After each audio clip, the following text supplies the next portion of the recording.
ലിംഗത്തിന്റെ വലിപ്പം ഒരു ഘടകമാണോ? തീർച്ചയായിട്ടും ലിംഗത്തിന്റെ വലിപ്പം ഒരു ഘടകമാണ്. പക്ഷേ സാധാരണ രീതിയിൽ അത് ലിംഗത്തെക്കുറിച്ചുള്ള ആ വ്യാകുലത എല്ലാ കുട്ടിക്കാലം മുതലേ എങ്ങനെ ഡെവലപ്പ് ചെയ്യുക. ഹിന്ദിയിൽ ഒരു സിനിമ പോലും അതിനേറെ സ്ത്രീ ആക്റ്റീവ് ആയിരിക്കണം. സ്ത്രീ ആക്റ്റീവ് അല്ലെങ്കിൽ പുരുഷന്റെ ലൈംഗികതയെ പോലും അത് ബാധിക്കും. രണ്ടു കൂട്ടർക്കും രതിമൂർച്ച ലഭിക്കുകയാണെങ്കിൽ പിന്നെ ശീഘ്രസ്ഖലനം എന്ന് പറഞ്ഞ ഒരു അവസ്ഥയില്ല. അതായത് ഒരു മിനിറ്റ് കൊണ്ട് തന്നെ രണ്ടു കൂട്ടർക്കും എന്നിരുന്നാലും ഒരു ചൂടായി അനങ്ങി പിടിച്ചു വരാൻ കുറച്ച് സമയമെടുക്കും.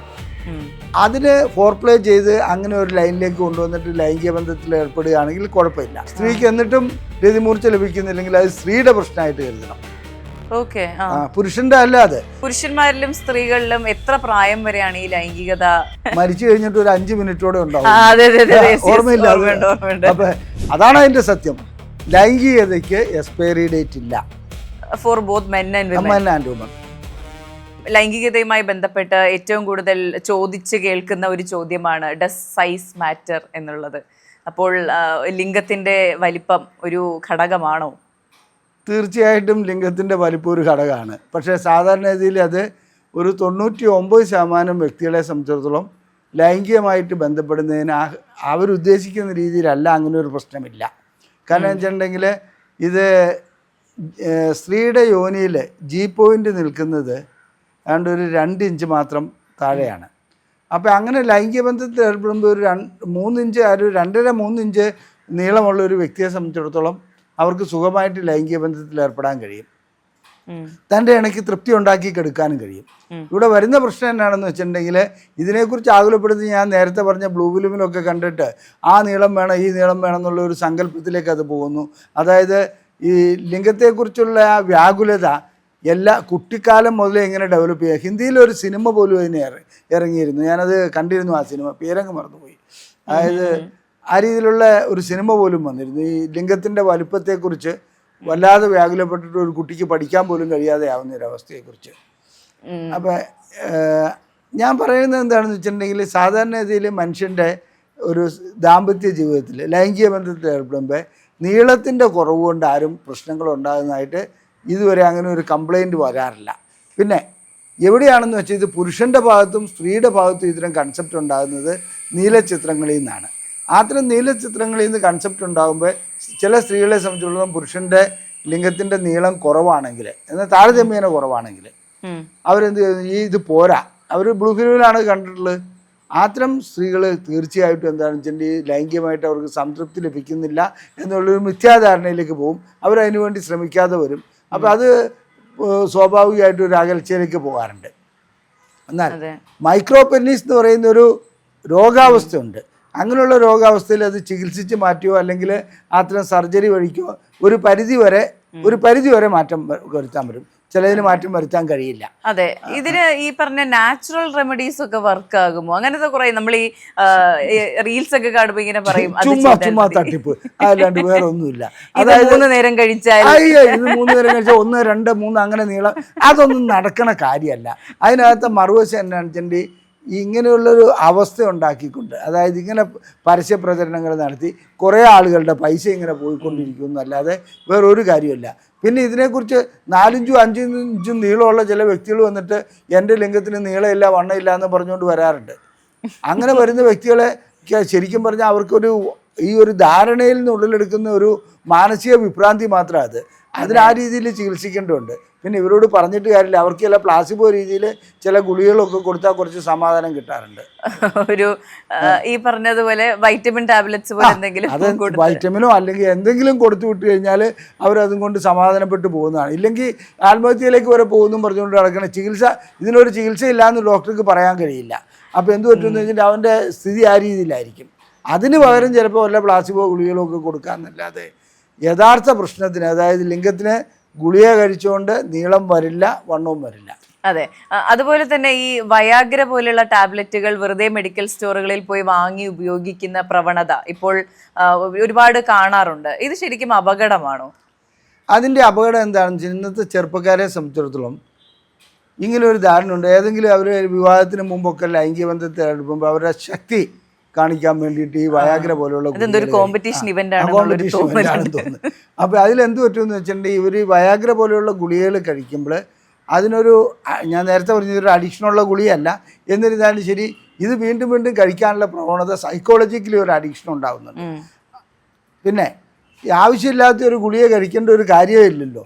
അവന് സ്വാഭാവികമായിട്ടുള്ള ലൈംഗിക ശേഷിയുണ്ട്, ബന്ധത്തിൽ ഏർപ്പെടാനും കഴിയും. അങ്ങനെയുള്ള ഒരു വ്യക്തിയെ നമ്മൾ എന്തിനാണ് ഈ വയാഗ്ര കഴിക്കാൻ ഈ രീതിയിലുള്ള കാര്യങ്ങൾ അവനെ പ്രേരിപ്പിക്കുന്നത്? അതിൻ്റെ ഒരു ആവശ്യമില്ല. വയാഗ്ര കഴിക്കേണ്ട ആവശ്യമില്ല. പിന്നെ അങ്ങനെ കഴിക്കുന്നതുകൊണ്ട് അപകടം ഉണ്ടോയെന്ന്, തീർച്ചയായിട്ടും അപകടം എവിടെയാണ് വരുന്നതെന്ന് വെച്ചിട്ടുണ്ടെങ്കിൽ ഇത് കഴിക്കാതെ ഒന്നും കഴിയില്ല എന്നുള്ളൊരു മാനസികാവസ്ഥയിലൊക്കെ അവൻ അറിയാതെ എത്തിപ്പെടുന്നുണ്ട്. ഇനി ചില മരുന്നുകളുടെ കൂടെയാണ് അത് കഴിക്കുന്നതെങ്കിൽ, ഒരു ഉദാഹരണത്തിന് കാർഡിയാക് പ്രശ്നമുള്ള, അതായത് അറ്റാക്കൊക്കെ വന്ന വ്യക്തികൾ അങ്ങനെ ആ ഗുളിക, അതായത് അറ്റാക്കിന് കഴിക്കുന്ന സോർബിറ്റേറ്റ് പോലുള്ള ഗുളികളുടെ കൂട്ടത്തിൽ ഇത് കഴിക്കുകയാണെങ്കിൽ തീർച്ചയായിട്ടും അവന് പ്രഷർ കുറഞ്ഞു പോകും, അപകടത്തിലേക്ക് പോകും, ചിലപ്പോൾ മരണം വരെ സംഭവിക്കാം. ഇതുകൂടാതെ വേറൊരു കൂട്ടരുണ്ട്. ഇന്നത്തെ ചെറുപ്പക്കാരെല്ലാം ഇപ്പം തൂഫാൻ എന്നൊക്കെ പറഞ്ഞ് ഇത് വരുന്നില്ലേ, അതായത് ലഹരി പദാർത്ഥങ്ങൾ ഉപയോഗിക്കുന്ന ഒരു പ്രവണത കാണുന്നുണ്ട്. ഏതെങ്കിലും ഒരു സ്ത്രീയുമായിട്ട് ലൈംഗികമായിട്ട് ബന്ധപ്പെടുന്നതിന് അല്പം മദ്യം കഴിച്ചിട്ടൊക്കെ ആയിരുന്നു പണ്ടൊക്കെ ഒരാവേശം കാട്ടിയിരുന്നത്. മദ്യം ഒരിക്കലും ലൈംഗികമായിട്ടൊരു ഗുണം ചെയ്യുന്ന കാര്യമൊന്നുമല്ല, ഒരു ആക്രാന്തം കാട്ടിക്കൂട്ടാന്നല്ലാതെ പ്രയോജനം ലഭിക്കില്ല. എനിക്ക് ഇൻഹിബിഷൻ മാറാൻ സഹായിക്കും. ഇൻഹിബിഷൻ മാറും, തീർച്ചയായിട്ടും ഇൻഹിബിഷൻ മാറും. അത് മദ്യം അതാണല്ലോ ചെയ്യുന്നതും.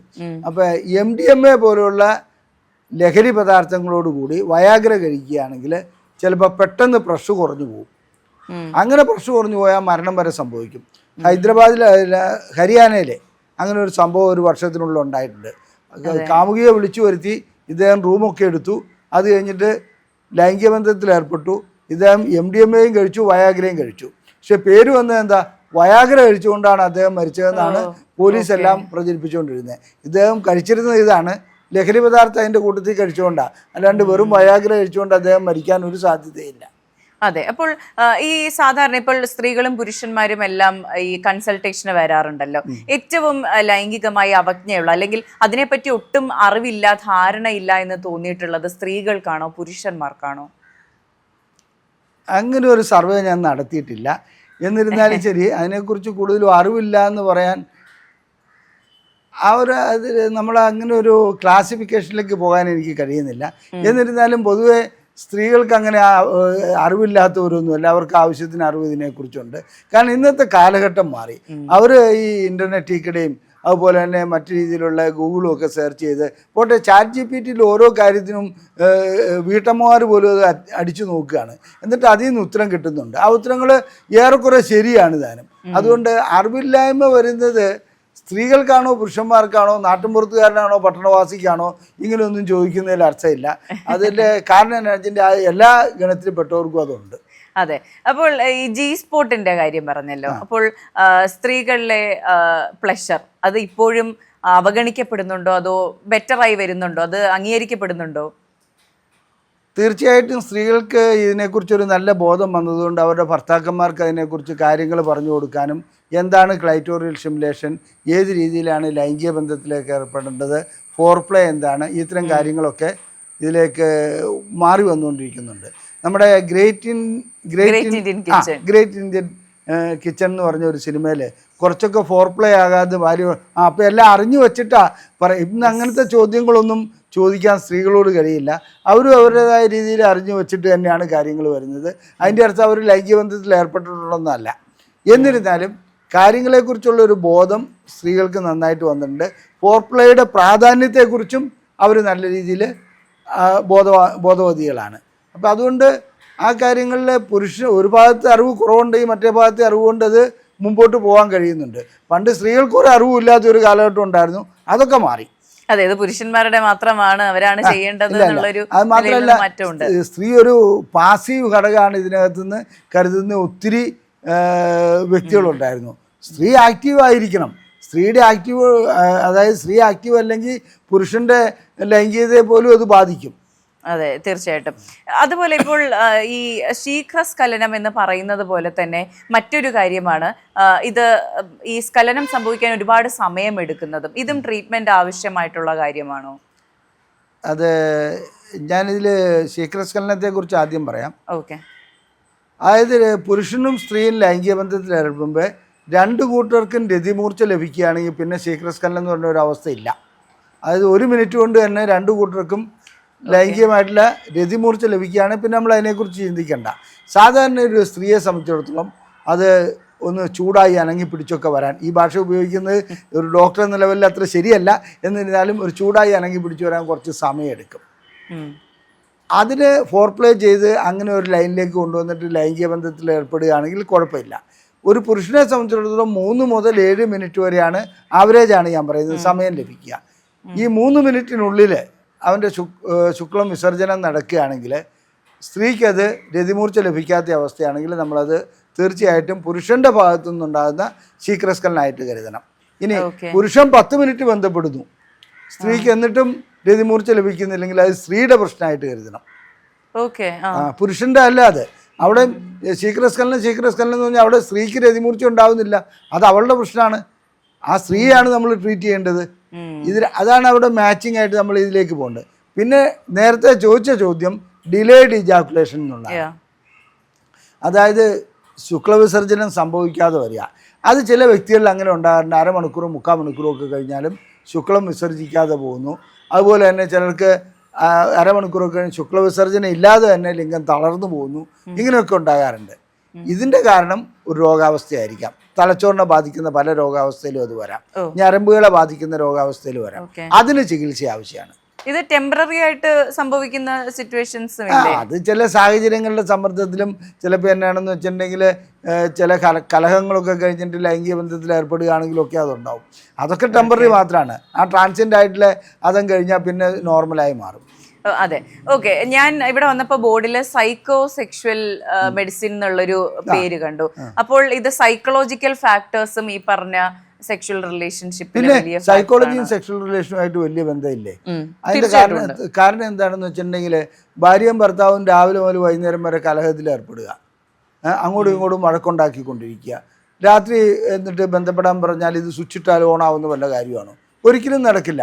പ്രത്യേകിച്ച് സ്ത്രീകളെ സംബന്ധിച്ചിടത്തോളം അവർക്ക് ചിലപ്പോൾ ഒരാഴ്ച കഴിയും ആഘാതത്തിൽ നിന്ന് മാറി വരാൻ. പുരുഷൻ അങ്ങനെയല്ല, ഒരു എവർ റെഡിയാണ്. അങ്ങനെ ഒരു എവർ റെഡി ഒരിക്കലും സ്ത്രീയിൽ നിന്ന് പ്രതീക്ഷിക്കരുത്, അത്രേ ഉള്ളൂ. അതെ.